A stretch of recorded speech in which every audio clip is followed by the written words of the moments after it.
Hey guys, in today's movie recap, we're gonna be fighting blind, but nearly indestructible aliens in a post-apocalyptic world. Enjoy.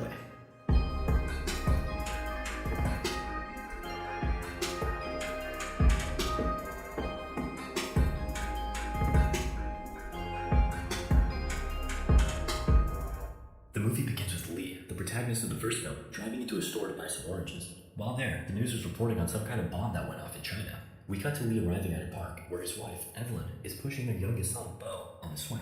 The Abbot Family are there to watch a baseball game, in which their eldest son, Marcus, is playing. Lee sits next to Reagan, his eldest child and only daughter, who's deaf, and says hi to his friend Emmett, who is sat behind them with his youngest son.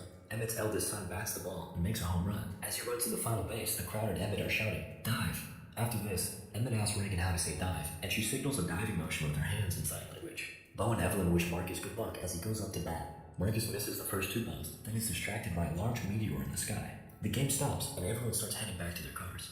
Reagan goes with her dad, and Evelyn takes the boys. The aliens appear out of nowhere, wreaking havoc, attacking the street, and turning people into mincemeat. Day 474. The film cuts to the moments after the events of A Quiet Place 1. The Abbott family leaves their home barefoot. Just before leaving the farm, Evelyn tells Marcus and Reagan to stay put, while she quietly heads back into the flooded cellar and swims in search of an oxygen tank for the baby's soundproof carrier. Meanwhile, Reagan tells Marcus she's going back to the house. Reagan collects the amplifier and microphone. We later see Reagan spawn a fire in the distance. She makes note of its position using a map and compass. The family heads out to the origin of the fire in search of help. They walk along the sandy path Lee had created until they reach the furthest point, and then they quietly step onto the dry leaves and continue their journey. The family reaches a wired fence with an opening. As Evelyn walks through, her bag gets caught and a small sound is made. She looks behind, concerned about the noise, and unknowingly triggers a tripwire that causes a bundle of bottles to fall and juggle. Evelyn whispers to Marcus and Reagan, "Run."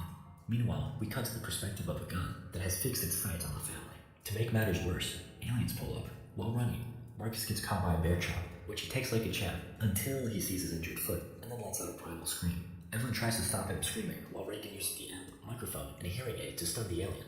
Evelyn shoots the alien in the head as it struggles against the sound. The family heads inside the nearby derelict building. As they walk around a corner, a man grabs Evelyn. He puts his hand on her mouth and signals that the alien is nearby. The man leads the family to a soundproof vault underground. A towel over the latch of the vault reduces noise and prevents the latch from locking. Once safe, he tells the family they can't stay. There isn't enough food or water. Evelyn thinks she recognizes the man and says, "Emmett?" To which Emmett unmasks his face from the scarf and baseball cap he'd been wearing. He reiterates that they can't stay. Evelyn asks about Emmett's children, and he explains his son died on day 1. Evelyn asks about Lola, his wife. He explains Lola died 11 weeks ago. She got sick and they moved out to the soundproof basement, but the pain became unbearable. He could not silence her screams. "I couldn't do enough," says Emmett. Evelyn asks if Emmett would see the fires lit by Lee each night, and if he knew it was him. Emmett says he did. Evelyn asks why he didn't come for them, since they were friends. Emmett explains that the people left have changed. "You don't know, do you? They're not people worth saving." Reagan goes to her brother, who's lying down, resting his mangled ankle. Reagan gives Marcus headphones and plays radio white noise to him, scrolling through the frequencies. Suddenly, Marcus hears music and straightens up. Reagan stops turning the dial and Evelyn rushes over. Marcus whispers, "Music," and Evelyn listens. Shocked, she turns to Emmett, who explains, yes, it's just the song Across the Sea on a loop. That's all it ever does. Reagan says that he is a liar, telling her mom that Dad would have heard it. He would have told us. Emmett explains that you can't hear that signal down in the valley, which is where the Abbotts lived. He and Lola only discovered it when they moved up here. In the middle of the night, she wakes Marcus and they go to the soundproof vault to talk. Reagan works out that the signal originates from an island nearby. Reagan attempts to convince Marcus to help her find a way to the radio tower by following railway tracks to the coast and finding a boat. She wants to get to the station so she can use the radio to transmit the high-frequency noise her hearing aid produces. In this way, anyone can use a radio to play the high-pitched noise and protect themselves from the aliens. A significant step towards a better way of life. Marcus is very worried and does not want Reagan to go. Reagan insists that she has to try because that's what Dad would have done. Reagan is forced to venture out on her own very early in the morning after Marcus threatens to tell Mom. She leaves a note on the radio saying, "Keep listening." In the morning, after discovering that Reagan is gone, Evelyn pleads with Emmett to go after him and bring her back. He eventually agrees when Evelyn says that she wishes Lee was here to look him in the eye and tell him that Reagan is exactly the type of person worth saving. Meanwhile, Reagan comes across a train station with a derailed train and climbs aboard the front carriage. There are several dead bodies. She needs a first aid kit and finds one in the driver's booth, but struggles to open the door. She eventually reaches the box and takes it out, but the skeleton of the dead driver falls on her, causing her to scream. An alien arrives shortly thereafter, and Reagan is trapped, struggling to hold the hearing aid to the microphone in one hand and operate the shotgun in the other. Luckily, Emmett arrives and shoots the creature. They hide in the nearby station office due to the fear that the noise will have attracted more aliens. Emmett explains he is here to take her home. Reagan is not happy and says, "What home?" Reagan explains her plan to Emmett and says that before, when his wife died, There wasn't anything he could do. But now, there is. Emmett decides to help her complete the mission. Back at Emmett's base, Evelyn has to leave Marcus and the baby to get supplies. Medicine for Marcus's foot, and more oxygen tanks for the baby. Marcus is very scared and doesn't want her to go.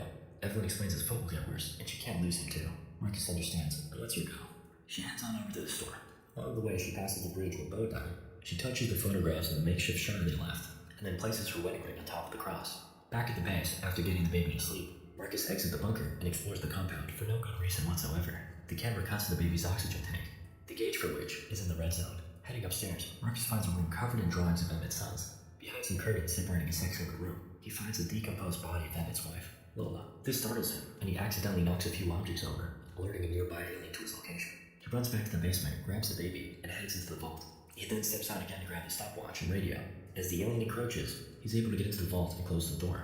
Though, the towel is not over the latch, and the door locks shut, unbeknownst to Marcus. By nightfall, Emmett and Reagan reach some docks and look for a boat that they can take to reach the island. They find a little girl at the end of the dock. Emmett goes up to her, and she suddenly traps him in a noose. Several feral people appear and begin to search Reagan for supplies. They take her hearing aid and rucksack full of supplies, then begin to lead her away. Emmett sides, dives, to Reagan. Well, that came in handy. Then he wriggles open the netting, making lots of noise in the process, and grabs the man who took Reagan's hearing aid. Several aliens appear and attack the docks, killing a number of people. Emmett is still holding the man, stabbing him in the leg, causing him to scream and attracting the alien. Emmett dives into the water, and the feral man is killed by the alien. The creature hears Emmett swimming in the water and jumps after him, only to drown as it cannot swim. A small boat comes by, and Reagan's hand reaches out to him. He climbs aboard and opens his mouth to reveal Reagan's hearing aid. In the corner of the screen, we see an alien stranded on one of the other boats that has detached from the docks amidst the chaos. Back in the bunker, Marcus is struggling to breathe, and we see from the launch that he's running out of time. He tries to open the door, struggling, before realizing his mistake and giving up. He opens the baby carrier to find the baby screaming. With a pained expression, he starts sharing the oxygen with the baby until he passes out. Meanwhile, Evelyn returns to the compound with the supplies and hears the commotion. She tracks the alien over with a gunshot, then tries to blow him up by shooting one of the oxygen tanks. Damn, are these things indestructible? Fortunately, the fire does at least trigger the sprinklers. The noise of the sprinklers help Evelyn navigate around the alien and return to the basement. She hides inside the bunker with Marcus and the baby as the alien waits just outside. Reagan and Emmett approach the island, where they find a colony of people living normal lives.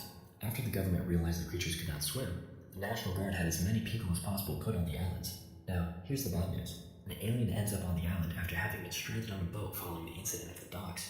Emmett tries to warn everyone, but it's no use. It goes absolutely berserk, slicing and dicing as many people as it can. Though, Emmett, Reagan, and their new friend are able to lure it away in their car. They drive off to the radio station, but suffer a casualty upon arrival. Reagan and Emmett quietly sneak their way over to the broadcasting room. Things are tense, but all is surprisingly going well. That is, until the damn door squeaks. It's always the squeaky doors. Emmett jumps in the way, catching a claw to the leg.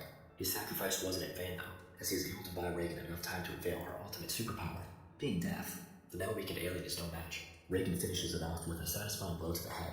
On the other end of things, Marcus hears the signal and realizes his sister's mission was a success. He takes off the headphones and bombards the creature with the piercing sounds before blowing its brains out.